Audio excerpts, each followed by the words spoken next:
नमस्कार, आदाब, सत श्री अकाल। लाइव नेशन 7 में आपका स्वागत है। मैं शादाब मलिक।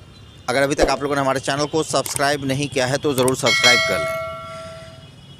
दिलीप कुमार जो छात्र नेता हैं, अभ्यर्थियों, बिहार के छात्रों, बिहार के भविष्य की चिंता है उन्हें, और इसे लेकर वो लगातार छात्रों के हित के लिए लड़ाई लड़ते रहते हैं, आंदोलन छेड़ते रहते हैं। और ख़ासकर अगर हम बात करें उस आयोग की, जो आयोग अब जाना जाता है अपने काम से नहीं बल्कि अपने कारनामों से, और वो कारनामा है कि एक वैकेंसी 2014 में निकलती है और 2021 के साल लगभग ख़त्म होने को है। अभी तक प्रक्रिया जारी है और पता नहीं आगे कब तक ये प्रक्रिया चलती रहेगी। 8 साल का लगभग समय हो चुका है।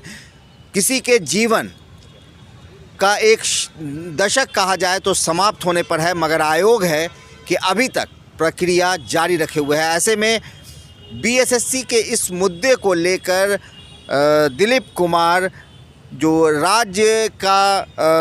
राज्य मानवाधिकार आयोग है, वहां आप देखिए कि वो मानवाधिकार आयोग में उन्होंने पर्ची जमा की है, शिकायत की। उन्होंने साफ तौर से एक एप्लीकेशन लिखा है, उसकी पर्ची को जमा किया है शिकायत के तौर पर मानवाधिकार आयोग में। और उसके बाद अभी वो हमारे साथ मौजूद हैं, वो अपने साथ वो रिसीविंग भी रखे हुए हैं, और हम उनसे जानेंगे कि क्या शिकायत उन्होंने की है और क्या है इसका मकसद। दिलीप, देखिए, राज्य मानवाधिकार आयोग में हमने आज इसलिए शिकायत किया है कि ये कहीं ना कहीं मानवाधिकारों का हनन हो रहा है और 53,000 परीक्षार्थियों के मानवाधिकार का हनन हो रहा है। और इनके साथ लगातार बीएसएससी द्वारा और नीतीश सरकार द्वारा अमानवीय रवैया अपनाया जा रहा है, अमानवीय व्यवहार किया जा रहा है।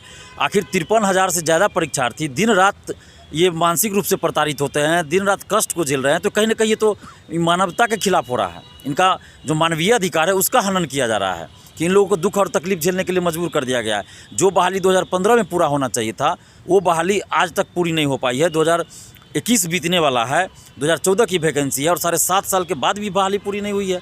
तो कहीं ना कहीं ये मानवाधिकार का भी हनन है। जो हम लोग का मानवाधिकार आयोग से जो अधिकार मिला हुआ है उसका भी हनन हो रहा है। हर व्यक्ति का अधिकार होता है, जो मानव है उनका अधिकार है, उसका हनन किया जा रहा है कि आप 7.5 साल तक किसी एक बहाली में किसी को फंसा के रख रहे हैं, वो भी 1-2 को नहीं, 53,000 से ज़्यादा स्टूडेंट्स को आप फंसा के रखे हैं। तो ये कहीं ना कहीं अमानवीय व्यवहार है, और इसीलिए हम मानवता की रक्षा के लिए हम राज्य मानवाधिकार आयोग बिहार पटना के पास आए हैं कि शायद यहाँ से कुछ सुनवाई हो जाए। और उम्मीद करते हैं कि राज्य मानवाधिकार आयोग बिहार पटना में जो है उसके द्वारा इस पर संज्ञान जल्द लिया जाएगा। जैसा कि मुझे आश्वासन दिया गया है कि 2 दिन चूँकि बंद है तो तीसरे दिन इस पर कुछ ना कुछ एक्शन लिया जाएगा। तो हम उम्मीद करते हैं सोमवार को कुछ ना कुछ हमारे पास सूचना इससे संबंधित आएगी। और हम ये भी उम्मीद करते हैं कि जो मानवाधिकार आयोग का गठन किया गया है वो इंसान की जो मानवता है, उसकी अधिकार है, मानव का जो अधिकार उसकी रक्षा के लिए किया गया है।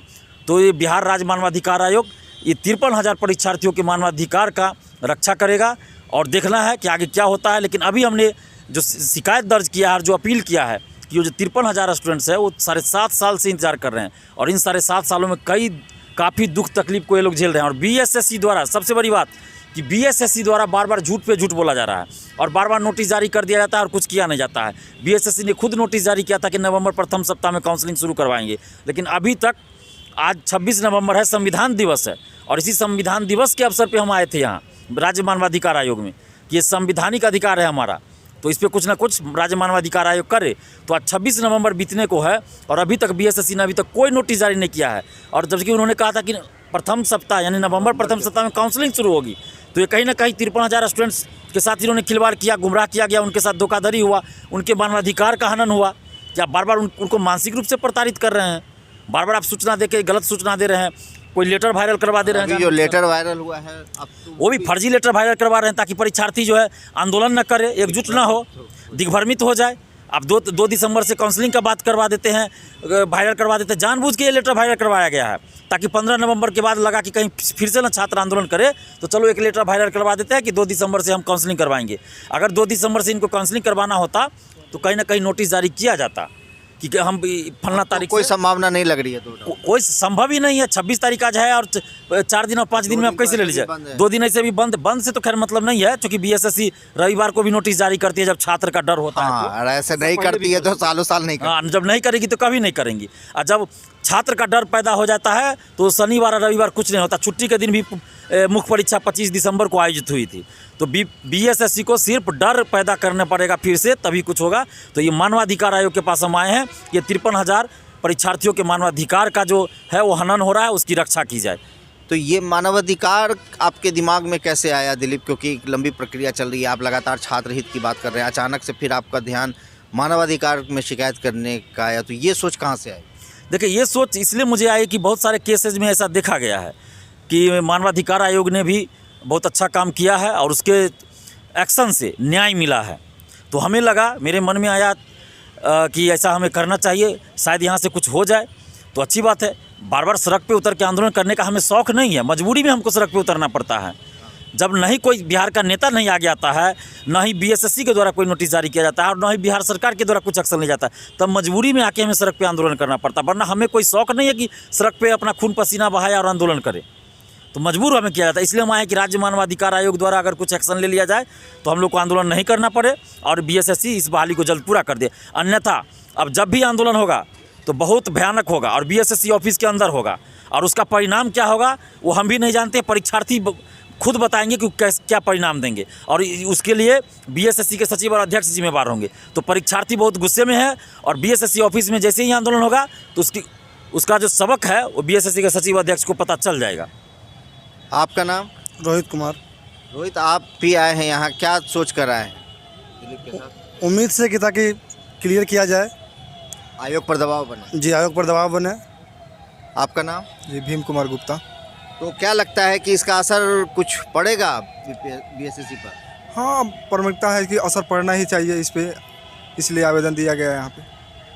आपका नाम? राजेश कुमार। राजेश, आप लोगों ने शिकायत अब मानवाधिकार आयोग में की है इस उम्मीद से कि अब मानवाधिकार आयोग आगे आएगा। ऐसे में क्या लग रहा है कि सरकार की तरफ से क्यों नहीं कोई प्रतिनिधि आगे आ रहा है? सरकार बिल्कुल सुस्त बैठी हुई है सर, और सरकार के नज़रअंदाज करने के कारण ही बीएसएससी या कोई भी आयोग अपना मनमानी करते जाता है और इसमें नुकसान सिर्फ और सिर्फ छात्र का होता है। उनका समय बर्बाद होता है, उनकी जवानी बर्बाद होती है। जिस उम्र में काम करना चाहिए, आयोग में स्टाफ की बहुत कमी है, तो यंग युवा की बहुत कमी है। जहाँ पे काम करना चाहिए तो हम लोग को रोड पे दौड़ाया जा रहा है, रोड पे आंदोलन के लिए मजबूर किया जा रहा है। कभी पुलिस लाइन में हम लोग आवेदन लेने के लिए जाते हैं, परमिशन लेने के लिए जाते हैं। फिर आज हम मानवाधिकार आयोग आए हैं इस उम्मीद में कि यहाँ से हो सके शायद न्याय मिले। क्या लगता है दिलीप कि सरकार, इतना सब कुछ हो रहा है, कहीं ना कहीं सरकार के कान में तो आवाज़ जा रही है, मगर सरकार का कोई प्रतिनिधि क्यों नहीं आगे आता है इसमें कुछ बोलने के लिए? सामान्य प्रशासन विभाग में आता है ये आयोग जितने भी हैं और इसके खुद मुख्यमंत्री नीतीश कुमार के पास है ये मंत्रालय, तो क्यों नहीं कोई पहल होती है? देखिए, यहाँ सीटों की बिक्री होती है। कार्मिक मंत्रालय के तहत ये सब बहालियाँ जितनी आती है और वो नीतीश जी के पास खुद है, लेकिन बात यह है कि यहाँ पे सीएम से ऊपर भी तो कोई है, सुपर सीएम है, जो कि सबसे बड़ा शिक्षा माफिया है बिहार का, और वो पूरा सीट का बिक्री करता है। तो जब तक सीट की बिक्री नहीं हो जाएगी तो कैसे रिजल्ट कोई प्रकाशित करेगा? और इस बहाली में जो प्रथम इंटर स्तरीय बहाली में है तो इसमें तो है कि लोचा है। अब तो उस समय जिसका वर्चस्व था उन लोगों ने पैसा लिया होगा, तब उसको ज्वाइन करवाना है, इसलिए तो 1218 नए अभ्यर्थियों का पीटी का रिजल्ट दिया गया। और अभी फिर से नए लोगों का दबदबा आ रहा है जदयू में ही, तो उन लोगों का दबाव होगा कि उन लोग चाहेंगे कि पैसा लेके हम किसी और को बहाल करें। तो अपने अपने लोगों को सेट करने की जो योजना चल रही है, साजिश चल रही है, खेला चल रहा है, उसके वजह से भी ये विलम्ब हो रहा है। वरना ऐसा नहीं कि नीतीश जी के कान तक नहीं जा रहा है, ये बात सबके कान तक जा रहा है, अखबारों में छप रहा है, यूट्यूब पे चल रहा है, टीवी पे चल रहा है। तो अब क्या हम नीतीश जी के कान में जाके माइक लगा के बोल देंगे? मुख्यमंत्री आवास के बगल में हम लोग आंदोलन करते हैं तो उनको पता नहीं चल रहा? ऐसा नहीं है, पता चल रहा है, लेकिन वो धृतराष्ट्र बने हुए हैं। जैसे धृतराष्ट्र को पता था ना कि उनका पुत्र गलत कर रहा है, अधर्म की तरफ बढ़ रहा है, फिर भी चुपचाप है पुत्र मोह में।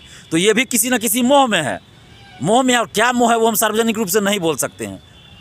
कहना है कि नीतीश कुमार धृतराष्ट्र बने हुए हैं, तो हो सकता है कि उनका संजय जो कहानी सुनाता था महाभारत की वो काम नहीं कर रहा है सही से, या फिर मुख्यमंत्री नीतीश कुमार ध्यान नहीं देना चाहते हैं, ये बात अलग है। मगर सच्चाई और हकीकत यही है कि सरकार नज़रअंदाज कर रही है बेरोज़गारी को, सरकार नज़रअंदाज कर रही है युवाओं को, और सरकार नज़रअंदाज कर रही है बिहार के भविष्य को।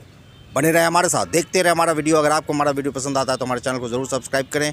फेसबुक के जरिए देख रहे हैं तो पेज लाइक करें, साथ ही ट्विटर हैंडल पर हमें फॉलो जरूर करें। धन्यवाद।